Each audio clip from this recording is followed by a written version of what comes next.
Trudeau tweeted out 20 minutes ago, quote, "I just had a good call with President Trump. Canada is implementing our $1.3 billion border plan, reinforcing the border with new choppers, technology and personnel, enhanced coordination with our American partners, and increased resources to stop the flow of fentanyl." He said nearly 10,000 frontline personnel are and will be working on protecting the border. He then lists things like a fentanyl czar, 24/7 eyes on the border, a Canada-U.S. joint strike force. He said proposed tariffs will be paused for at least 30 days while we work together. But listen, here is the kicker. This was already a plan that Canada dropped almost 2 months ago.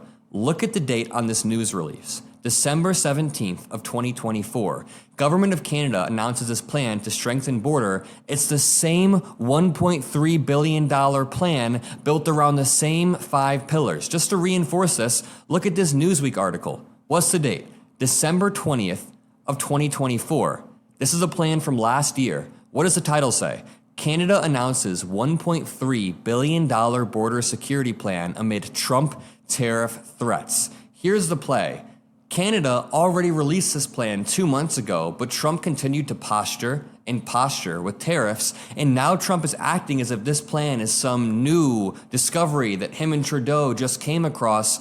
No, this was already in place, and the same exact thing happened with Mexico. Sheinbaum is mobilizing 10,000 troops, but she's done that before. Or not her exactly. Mexico has done that same thing before, both for Biden. Even during Trump's first term, he got 15,000 troops. So what happened is Trump caved. He ended up wiping the tariffs off, or at least delaying them for a month, and claiming a victory, even though he did not take any victory whatsoever. Let me read this. Canada's government has unveiled a $1.3 billion plan to enhance border safety and immigration systems amid looming threats from President-elect Donald Trump to impose a 25% tariff. Let me remind you, this article came out in 2024. This is a plan that already existed, and we could even compare Trudeau's tweet with the plan that was proposed a month ago. So let's check.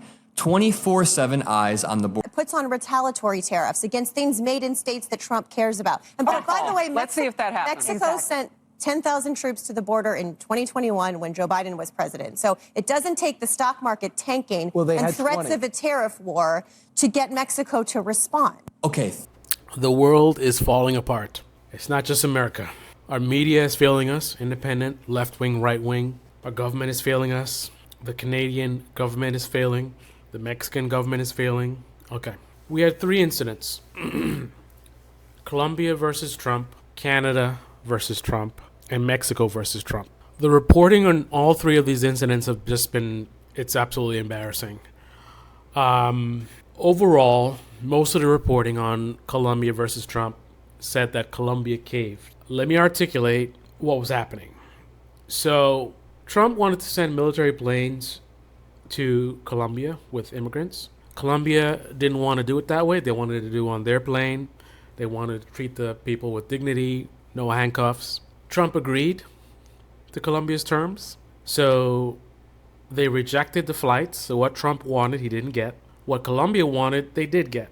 They had been accepting flights for years. They never said they weren't going to accept their people back. They just wanted to change the terms.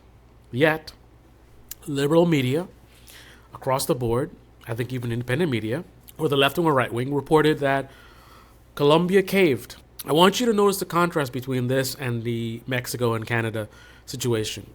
So, Colombia wanted a thing our way, right? Our plane, no handcuffs, treat them with dignity. Agree or disagree, but that is what their demand was. Colombia got that demand. Trump wanted to fly in them on military flights. He didn't get that. So, legitimately, Trump caved with Colombia. But now we have people like Adam Mockler trying to say Trump also caved with Mexico and Canada. Okay, let's examine it the same way we did with the Colombia one, looking at what Trump wanted versus the other countries. So, Trump wasn't really clear on what he wanted. I think at one point in time he said that there's nothing they could do, specifically referencing, I think, Canada. So unclear exactly what he wanted from them. So it wasn't like he had a demand of like, I want you just sent, a certain amount of troops, and I want you to do this for the fentanyl, and I want you to add more whatever, right? It was really unclear what he wanted, right? Unlike the Colombia thing, we could see what Trump was trying to do, fly his military jets. He didn't get that. We could see what Colombia was trying to do it in a more dignified way. They got that. In this case, unclear what Trump wants. Canada's position was just, hey man, we don't have to do it like this, right? We don't really want to be going through a war with you guys. I mean, if you do the tariffs, we're going to strike back, right? So, in this instance, it's kind of unclear. It's not as clear in terms of what each side wanted. But let's look at the results. So Canada puts up a post and makes it seem as if they're caving to Trump. Adam Muckler presents it like Trump is doing that, and I'm sure he is as well. But Canada themselves, I mean, he literally started the video showing the tweet. This is Canada that said that. Anyone looking at that tweet from Canada would get the impression that Canada was caving, right? Trump was threatening all the stuff, and now Canada is introduced like, hey, how about these things? That's what it looks like. And considering that with Colombia got what they wanted, but yet the media reported it as Colombia caved, what do you think the media is going to do with this? When you have a situation where, Trudeau is posting online like, hey, I want to do all this stuff that wasn't even asked for. Makes Trump look like a boss, right? But Canada is complicit in making Trump look like a boss. Did Trump win on this one? Depends on how you categorize win. And it depends on what he's trying to do and what you think he's trying to do.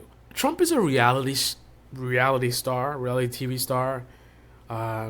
He's a bit of a scam artist. He's a bit of a hustler. So, he's always doing magic tricks, right?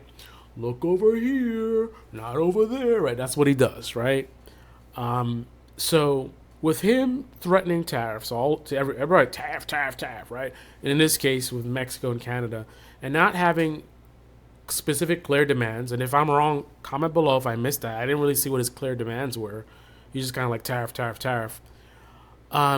It would seem to me from a scam artist perspective, he is winning. Not from a legislation perspective or from I wouldn't even say from a negotiation perspective, but from a propaganda perspective, from a manipulation perspective.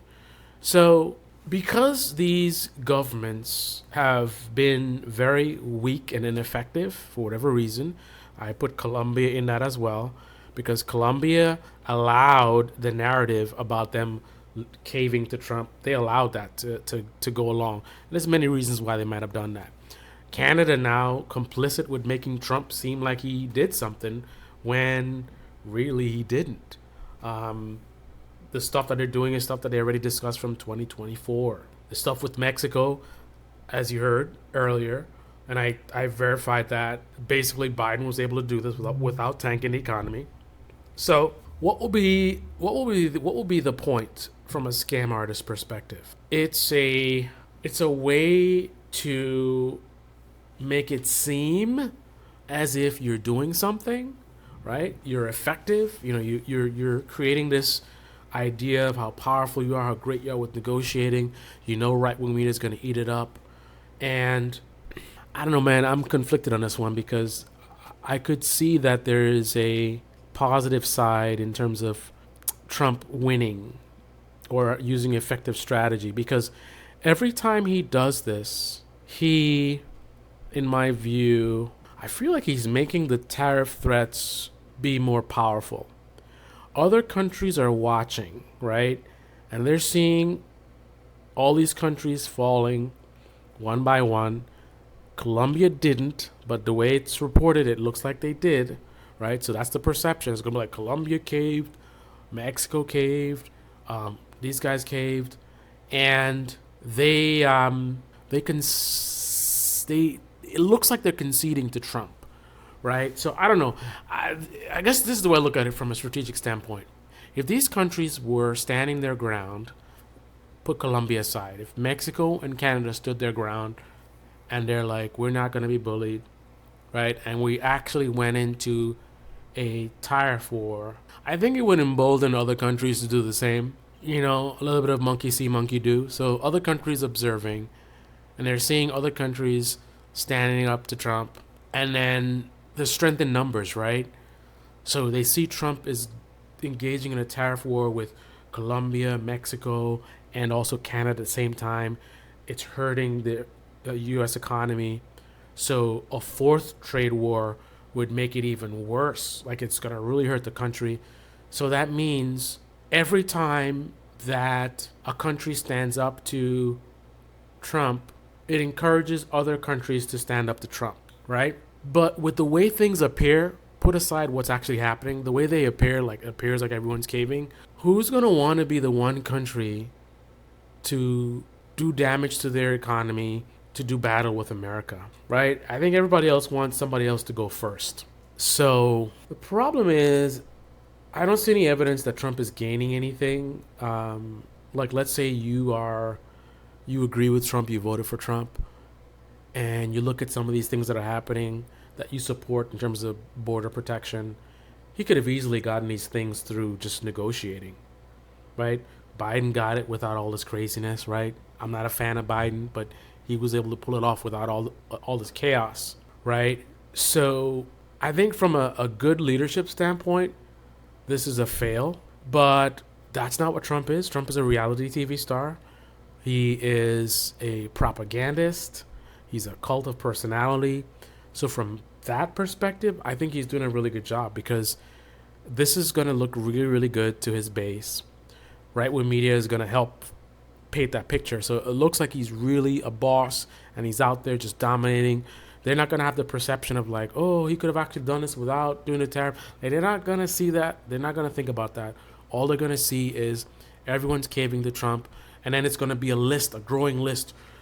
With Colombia, he got X, Y, and Z. And then he got Mexico to X, Y, and Z. And he got da-da-da. And then they can do a press release and add up all the money. A billion from Mexico for the whatever, and a billion for the whatever. And I think part of Trump's his brand is like, I'm a boss, I'm a tough guy, like getting it done, whatever. So I feel like this is more marketable to do it that way. So I don't know. Tell me what you guys think. But the other side of it that I don't think anyone's talking about, I'm going to tell you right now, if I were Donald Trump, and I'm not obviously Donald Trump, so I actually have integrity. But if I were Donald Trump with no integrity, I can guarantee you I would be making so much money right now. My allies would be making so much money right now. Let me let you know how this works. I would have planned in advance to pretend like I'm going to do this tariff stuff, right? And then I'm going to go and talk to them and get them to do something that they probably would have done anyway. And then I'll make everyone think tariff wars are coming. We're going to do tariffs. Like, actually, we're getting reports that the tariffs were active from Saturday. And then Monday, they're still talking about, like, oh, he might do tariffs. I'm like, what is going on, right? But the bottom line is, if I plan to do the tariff thing, make everybody feel that way, and then the stock market crashes, right? All I would have to do is, and I don't have to tell them exactly what my plan is, but all I would have to do is tell my allies to do a bunch of short sales, right? Before I announce the tariffs, do a bunch of short sales, right? And then I give them a specific window. I know exactly when I'm going to, back off because I got them to follow my whatever, right? I got them to do, I made a deal. So I plan exactly when I'm going to, quote unquote, make a deal. And then I would just let them know to close out their shorts. Like, as soon as the market crashes, close your shorts out by like 1 p.m., right?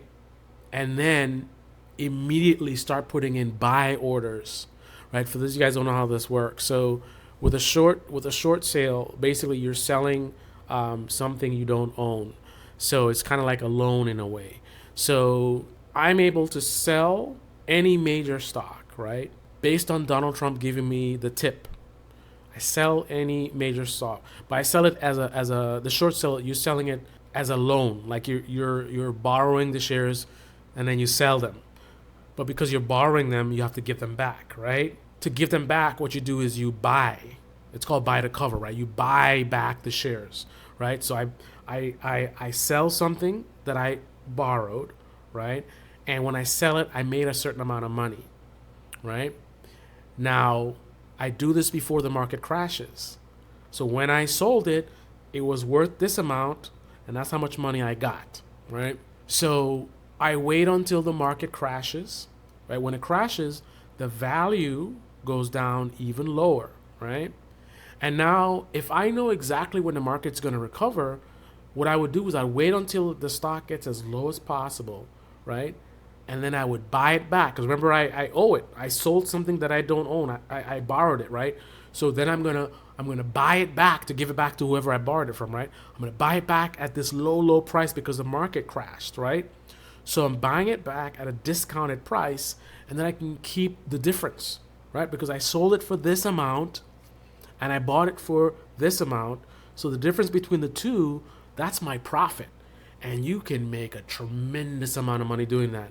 And now, Trump, if this was all planned, what he would do is he would tell them when to buy, right? The time to buy would be when he plans to announce his, I made a deal, right? So what you do is you tell them after you close out your shorts, go in big, right? Go in big. Put all your money in index funds or whatever, like big stuff, right? Put all your money in there, big, and then I'll probably set it to once the price hits a certain level to just automatically close out those positions. So what happens is Trump makes the announcement, right? Oh, we made a deal. The markets react. So you bought really cheap, right? And this is after after you're done with the selling short, right? So now there's another transaction. You went in and you bought when the market was bad, right?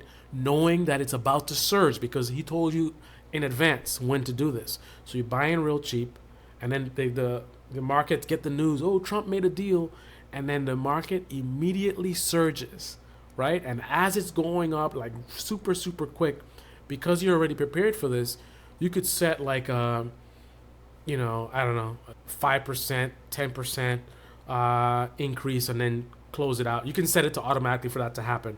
So you could turn, I don't know, $50,000 into $100,000. I mean, you could make a lot of money, especially if you're a big player. If you're playing around with like millions of dollars, if you put millions of dollars and you knew exactly when the market was gonna blow up, I mean, you could make a tremendous amount of money. And this is just one. And I'm not suggesting that he would have done this all as a way to make money in the stock market. Although I wouldn't put it past him. I think the risks are too high for that. But I wouldn't put it past him as trying to do it as a political stunt. But then also, while I'm at it, let's make some money too. And there's going to be lots of opportunities to do this. Trump has the ability to move the markets, right? All he's got to do is, again, put the word out to certain allies, right? Oh, you should buy heavy on whatever, right? They all make the moves. And then Trump makes an announcement that he knows is going to move the market in a certain direction, right? So all those people that made those big purchases, they can make a lot of money like really, really quick. And they can keep doing this over and over again. So keep an eye out, man. Sometimes you might see Trump making some strange announcement that may not make sense, that move the market in a big way. And you got to ask yourself if that was the intention. If you don't think Trump is smart enough to figure this out, I guarantee you there's someone around him who is. Anyway, those are my thoughts. This is the Debate Me channel. Debate Me in the comment section below. Click on the like button, subscribe, smash that bell. Be well.